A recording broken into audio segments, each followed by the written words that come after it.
किसने सोचा था कि एक इंजरी केएल राहुल की किस्मत पलट देगी, या फिर यूं कहें कि टीम से ड्रॉप होना उनके लिए एक वरदान साबित होगा। बिल्कुल सही बात कह रहा हूं, क्योंकि आप देखें 2023 में जब उन्हें ड्रॉप किया गया बीजीटी में, और 2 टेस्ट के बाद जब उन्हें ड्रॉप करके शुभमन गिल को खिलाया गया, बहुत से सवाल केएल राहुल पर उठ रहे थे। यहां तक कि ये भी सवाल थे कि क्या वो वनडे वर्ल्ड कप खेलेंगे, क्या उनकी जगह वनडे वर्ल्ड कप में बनेगी। लेकिन देखिए, आईपीएल के दौरान इंजरी होती है और उसके बाद फिर वो जब कमबैक करते हैं तो पाकिस्तान के खिलाफ शतक, फिर वनडे वर्ल्ड कप में 75 से ज्यादा की औसत, सिंगल हैंडेडली टीम इंडिया को मैचेस जितवाते हैं, और फिर आता है टेस्ट क्रिकेट और टेस्ट क्रिकेट का कमबैक, क्योंकि सबसे बड़ा सवाल टेस्ट क्रिकेट को लेकर था। और सेंचुरियन में जाते ही एक और कमबैक 100, और इस बार केएल राहुल ने जवाब दिया। केएल राहुल ने कहा कि आज वही लोग मेरी तारीफ कर रहे हैं जो कुछ समय पहले तक मुझे गालियां दे रहे थे।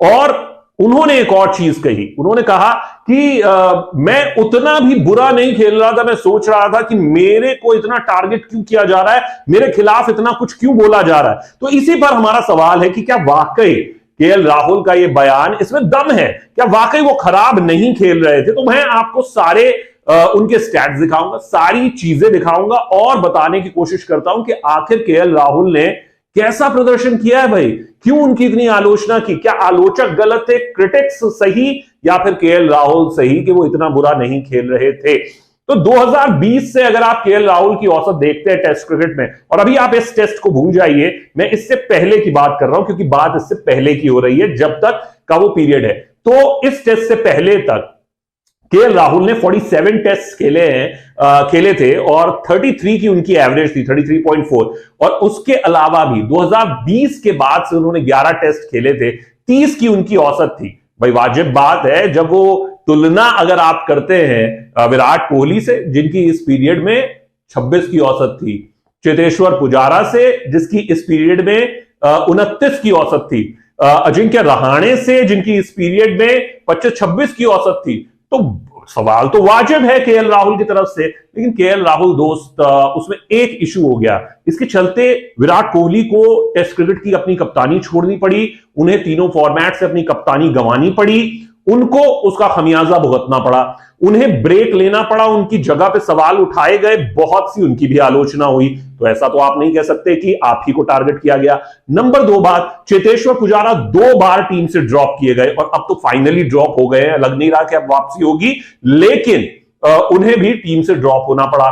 फिर आ जाते हैं, बात करते हैं अजिंक्य रहाणे की, वो भी ड्रॉप हुए, वापसी की, फिर ड्रॉप हो गए हैं। तो अब इन दोनों का तो लगता है कि करियर बिल्कुल क्वेश्चन मार्क लग चुका है। तो ऐसे में उस समय जब आपको इनफैक्ट इस खराब दौर के बावजूद कप्तानी दी जा रही थी, उप कप्तानी दी जा रही थी, तो सवाल उठना तो लाजमी था। और ये आखिर केएल राहुल ने सवाल किस पे उठाया, किस पे एक उंगली उठाई है, मैं नहीं जानता, कोई भी नहीं जानता, लेकिन एक पूर्व क्रिकेटर जो मुखर होके जिसने आलोचना की थी, उसका नाम है वेंकटेश प्रसाद। और वेंकटेश प्रसाद वर्सेस आकाश चोपड़ा काफी प्लेअप भी किया गया। वेंकटेश प्रसाद ने बहुत सीधे शब्दों में कहा था बीजीटी के दौरान ही, जब इंडिया वर्सेस ऑस्ट्रेलिया सीरीज चल रही थी, कि केएल राहुल, अगर 1.5 अरब के देश में हमारे पास केएल राहुल ही बल्लेबाज रह गए हैं, तो फिर तो ये बल्लेबाज के तौर पर सवालिया निशान उठाता है कि हमारे पास क्या टैलेंट की कमी है।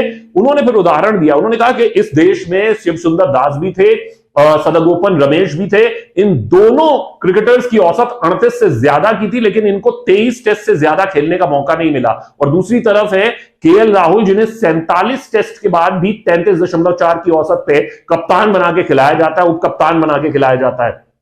फिर जब आर्ग्यूमेंट चल रहा था आकाश चोपड़ा वर्सेस वेंकी प्रसाद या और भी बहुत से लोगों का, तो वेंकटेश ने कहा कि यह कहा जाता है कि उन्होंने विदेशों में 6 शतक लगाए। उन्होंने फिर आंकड़े रख दिया आपके सामने, उन्होंने कहा कि यह देख लीजिए 50 से ज्यादा इनिंग्स इन्होंने विदेशों में खेली है, 6 शतक जरूर लगाए हैं, लेकिन औसत देखिए, औसत है 30 की। और सबसे बड़ी चीज यह है कि 47 टेस्ट बाद भी अगर एक खिलाड़ी की औसत 33 है, तो क्या उसके बूते आप शुभमन गिल जैसे खिलाड़ी को बाहर रख सकते थे? उन्होंने और भी नाम लिए, उन्होंने कहा कि आपने मयंक अग्रवाल को बाहर शानदार रख रखा है, जिसने 2 दोहरे शतक लगाए हुए हैं, मुंबई के डिफिकल्ट ट्रैक पे 150 से ज्यादा रन्स बनाए हुए हैं और 42 के करीब की उनकी औसत है, 41 प्लस। तो ऐसे में केएल राहुल क्यों? उस समय क्या ये सवाल वाजिब नहीं था?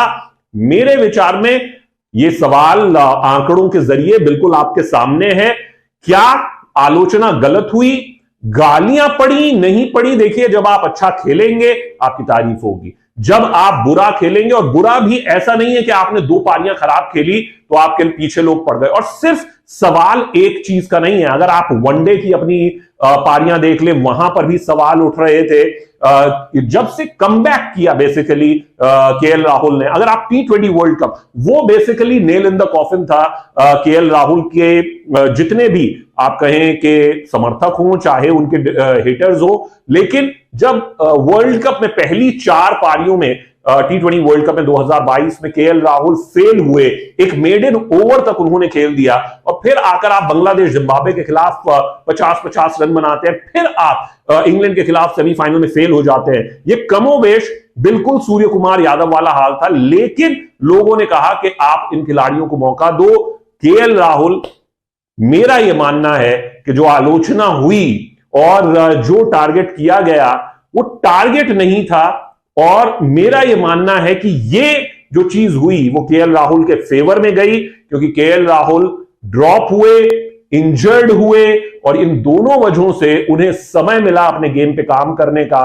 और यही वजह है कि आज जो हम केएल राहुल देख रहे हैं, आज जो हम बातें कर रहे हैं, हां वो मेंटली स्ट्रांग है, हां वो लड़ रहे हैं, हां आज ऐसा लग रहा है कि केएल राहुल आपके फ्यूचर कैप्टन भी हो सकते हैं और आपके टॉप परफॉर्मर्स में शुमार है। लेकिन जो आलोचना तब हुई, उसको जब आपका समय सही हो गया, उस समय यह कहना कि वो आलोचना गलत थी और आज वही लोग तारीफ कर रहे हैं, बिल्कुल वो लोग तारीफ करेंगे, वो लोग। लेकिन देखिए, क्रिटिसिज्म में भी मेरा हमेशा से यही मानना है कि क्रिटिसाइज आप करिए, लेकिन क्रिटिसाइज फैक्ट्स पे करिए। आप एजेंडा मत चलाइए, और एजेंडा जो है वो गलत होता है। क्रिटिसिज्म जो है वो फेयर क्रिटिसिज्म है। अगर आप परफॉर्म नहीं कर रहे हैं तो आपका क्रिटिसिज्म होगा। आप सूर्य कुमार यादव को देख लीजिए, 35 मैच फेल हुए, उनका क्रिटिसिज्म जब तक आप सूर्य कुमार यादव को खिलाने की बात हो रही थी केएल राहुल की जगह पर, लेकिन जैसे ही वो खेले वो फेल हो गए। आज देख लीजिए दुनिया क्या बातें कर रही है सूर्य कुमार यादव के बारे में। या फिर आप ऋषभ पंत को देख लीजिए, 66 T20 फेल, कंटिन्यूअस उन्हें मौके देते रहे, और वही चीज केएल राहुल के साथ भी है। तो ये एक सवाल जरूर राहुल द्रविड़ पे रहेगा, क्योंकि मेरा हमेशा से मानना रहा है कि जब कोई खिलाड़ी फेल हो रहा है तो आप उसे ब्रेक दें, क्योंकि वो टैलेंटेड है, वो अपने गेम पे काम करेगा। केएल राहुल के लिए वो ब्लेसिंग इन डिस्गाइज हुआ, और केएल राहुल हमें वापस मिल गए, और तीनों फॉर्मेट में मैं मानता हूं कि वो भारत के लिए अहम खिलाड़ी रहेंगे। लेकिन कुछ खिलाड़ियों को इसी वजह से हमने गंवा भी दिया है। तो मेरा ये कहना है कि ये कहना कि आलोचक गलत थे, उन्होंने गाली दी पहले अब तारीफ कर रहे हैं, ये वाजिब स्टेटमेंट नहीं है केएल राहुल की तरफ से। ठीक है, वो अच्छा कर रहे हैं तो ताली बजेगी, अच्छा नहीं कर रहे हैं तो आलोचना होगी। और अगर आप तुलनात्मक तौर पर देख रहे हैं और कोई विराट कोहली से अपनी तुलना करने की कोशिश कर रहा है, तो पहले आप विराट के स्तर पे पहुंचिए। और दूसरी बात मैं ये भी बता दूं कि देश के सबसे बड़े खिलाड़ी ने, क्रिकेटर ने, क्रिकेटर ऑफ द मिलेनियम ने, कपिल देव ने यह भी कह दिया था कि अगर विराट नहीं खेल रहे, 3 साल से उनके रन्स नहीं बन रहे, 20-25 की औसत है, तो विराट भी अनड्रॉपेबल नहीं है, उन्हें भी ड्रॉप किया जाना चाहिए, प्रदर्शन ही क्राइटेरिया होना चाहिए। केएल राहुल जी, हम बहुत खुश हैं, आप अच्छी फॉर्म में हैं, लेकिन आलोचक गलत नहीं थे। क्रिटिसिज्म होना चाहिए, पर्सनल किसी पे नहीं जाना चाहिए। क्रिकेट की बात क्रिकेट के जरिए कहनी चाहिए। आपकी लेकिन इसमें क्या राय है? आपको क्या लगता है, क्रिटिक्स सही थे या केएल राहुल अब सही हैं?